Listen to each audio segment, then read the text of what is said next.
Now, since we're talking about the power of the mind over the body, I want to take a little segue into a very simple exercise that I've borrowed from the field of neuro-linguistic programming, or NLP. This is commonly called the polar bear drill. If you're familiar with my writing, I've mentioned it in quite a few of my books. Whatever you do in the next minute, I would like you to not visualize a large white polar bear sitting right beside you. Do not think of its fur. Do not think of its little black eyes blinking. Do not think of how it's breathing or looking at you.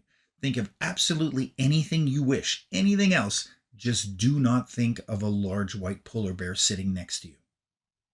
Now, to achieve this, what's the very first thing we necessarily need to do? We need to think of the polar bear, create the image in our brain, all of the emotional responses that begins to cultivate, and then we need to try to suppress and eradicate this. And it simply doesn't work. And so the logic behind this drill is that they are showing you if you are trying to avoid a behavior or a habit, rather than trying not to think of something, I do not want to eat junk food, I do not want to have another cigarette, think of what you do want to do. I'm going to go have some celery, or I'm going to take a fresh, walk in the fresh air and go around the block a few times.